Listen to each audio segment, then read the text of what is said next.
है गाइस अब हामी चाहिँ स्याङ्जाका भालु पाहाडमा आइपुग्यो है भालु पाहाडमा आएको त्यो बिस्कुट कोला भन्ने थाहा यो छैन। त्यो नाम सन्नाजीको ह सन्नाजीको त्यो बिरामी चाहिँ दिन पर्यो यहाँ उनीहरू त बडा बिस्कुट ओराल जान्ला थियो मैले फेरि बिस्कुट खाएर जालास भनेको अनि फेरि बसेको के हो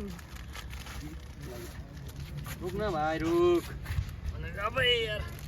यता आइज बिरामीले चाहिँ यसलाई दिउँ भनेको छ ल ल ल खायो सबै दिनु हुन्छ सन्नाजी आउनु सबै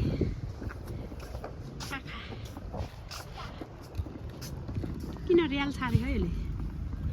रेबिजलाई खै बिरामी छ कि हो खाऊ खाऊ के अरे रियाल छाडेको कि रेबिज भएको हुन्छ ठिकै ल मुखमा मान्छे बुढाबुढी भयो भने नि हेला गर्ने कुकुर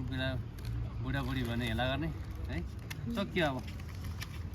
मलाई चाहिँ बिस्कुट किनेर दिएको बिचरा यसो पोखरा भन्नु लगाए चाहिँ यो स्याङ्जाका भालु पाहाडमा बिचरा एउटा कुकुर बेवारिसी भएर बसेर रहेछ ल बिस्कुट त्यसरी खुलाइदिएँ मैले होइन यो चाहिँ भालु पाहाडदेखि पारी अर्को चाहिँ पार्क रहेछ ओ यहाँनिर देख्न सकिन्छ त्यहाँ त्यहाँ घुम्नु जानको लागि होइन दामी बनाएको रहेछ धेरै वर्षपछि आएँ म यहाँ यहाँ त हिमाल देख्न सकिँदो रहेछ हिमाल अब हिजो घान्द्रुक गयो हिजो घान्द्रुक जाँदा त हिमाल देख्थेन पानी परेर पुरै मौसम प्याक भएर आज चाहिँ यहाँ छ देखिरहेको छ यो चाहिँ स्याङ्जाका भालु पाहाड हो है ल साथीहरू चाहिँ यो स्याङ्जा जिल्लाको पौवे गौडे भन्ने गाउँमा त चाहिँ हामी अगाडि बढिरहेछौँ है देख्न सक्नुहुन्छ तपाईँहरूले यति राम्रो भ्यू छ यहाँको है यो पुल छ यहाँ यो पुल चाहिँ क्रस गरेर तपाईँहरूले यताबाट जाने हो यो होइन यस्तो दामी ठाउँ छ तपाईँहरूले चाहिँ देख्न सक्नुहुन्छ बाटोको अवस्था भन्नुपर्दा चाहिँ कोही कोही ठाउँमा चाहिँ अफरोड छ